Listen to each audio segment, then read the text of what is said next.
come untied, and you might take a fall down the stairs, and a poet might come along and say, ain't that just like life? I think the trouble with poets is they'll see poetry everywhere. I know it's only trouble.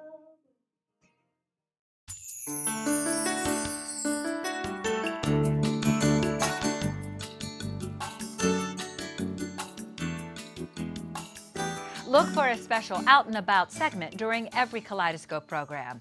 When we return, jazz composer and musician Benny Russell and Hayes High House director Carol Allen will be here with information on an exhibit and concert you don't want to miss. But first, here's a glance at the county's arts events calendar.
The thought-provoking Voices of Change exhibit at the Hayes High House explores social protest in the modern era and the role the arts and humanities play in this cultural phenomenon.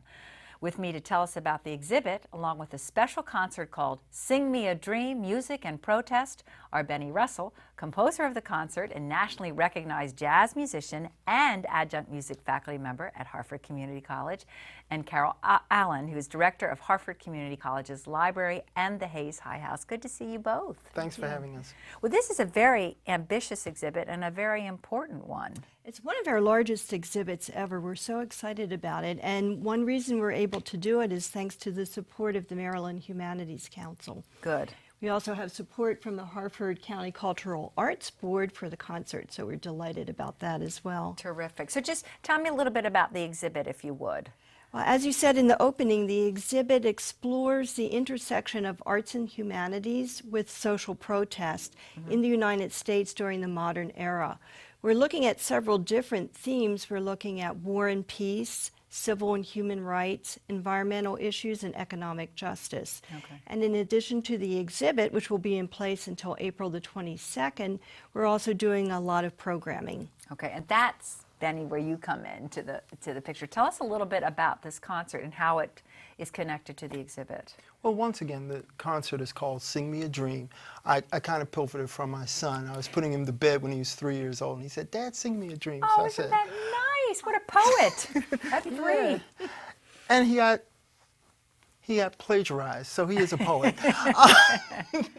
But at any rate, it's a 4-movement suite, and it deals with the writings of Langston Hughes, also a eulogy that was delivered by Ossie Davis for Malcolm X. It was delivered February 25th, 1965 at his burial. Also, another piece by Langston Hughes we'll talk about, as well as James Weldon Johnson's God's Trombones. And it's 7 sermons, but one sermon that we call from that, and it's The Creation. Okay, so now who are the performers? Are you performing? I know that you're a great musician. Thanks. The performers will be the Morgan State University Jazz Ensemble. Oh, which is very good ensemble. They're a very good ensemble, conducted by Melvin Miles, and there will be 4 actors from Harford Community College. Oh, so it's a great collaboration then between 2 institutions. Absolutely. Yeah. And Are you writing some of this then specifically for this exhibit? This will be in a sense a premiere, some of it, or how's that Absolutely. working? Well, the last one, God's Trombones, I'm finishing up that, finishing up the piece as we speak. Okay. The other ones come from another opera that I'd written in New York called Langston Hughes, The Soul of His Words, which included the Weary Blues, which we'll hear. That's the first movement. Langston Hughes had written that when he was with the Crisis magazine in 1927. Yeah, what a beautiful writer, too. Oh, Wow. gosh, he is a beautiful writer. And he also spent time in Baltimore in 1939 when he worked for the Baltimore Sun. Yes, right. Also, another piece by Langston Hughes called Passing, which deals with a very harrowing part of American history in which light-skinned or light-complexioned African Americans chose to live their lives as white people. Oh, and wow. this one gentleman writes his mother and tells her, "Mom, I can't be seen in the streets with you. I can't be seen with you. So we'll just communicate by writing letters. I'm sure you understand." Yeah. And then there's music written to that.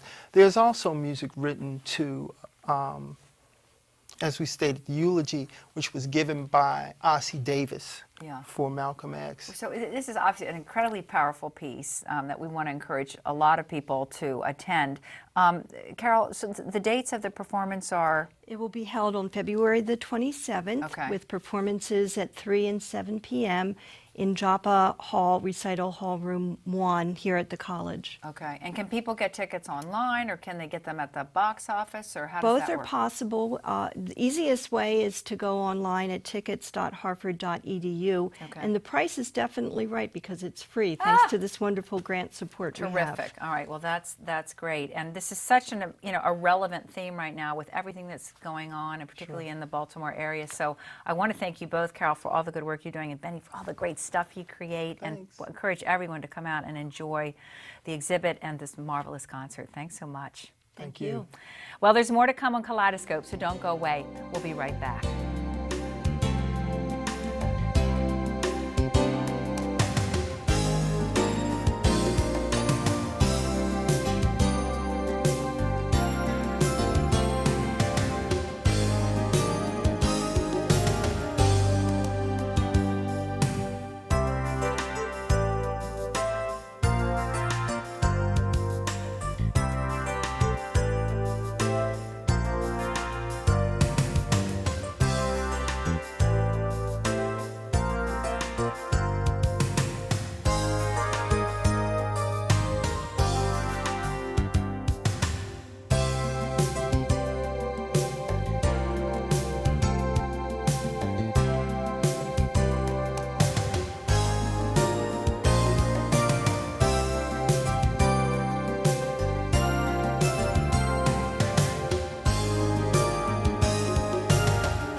Welcome back to Kaleidoscope.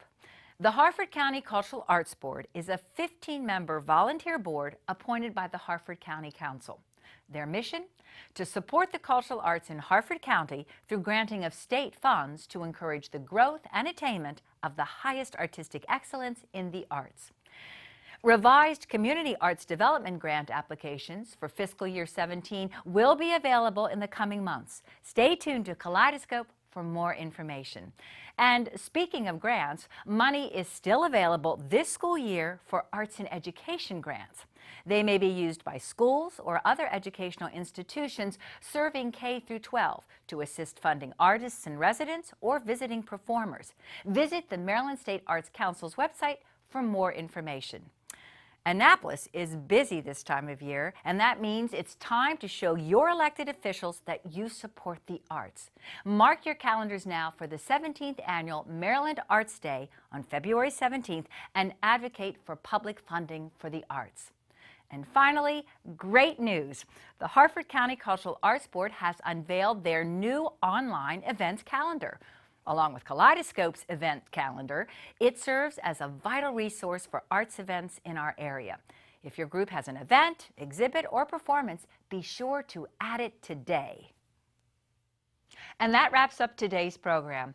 Thank you for watching Kaleidoscope, produced in partnership with the Cultural Arts Board of Harford County and aired exclusively on Harford Cable Network. We hope you'll continue to tune in to Harford County's Arts Connection. For Kaleidoscope, I'm Carolyn Black-Sotier.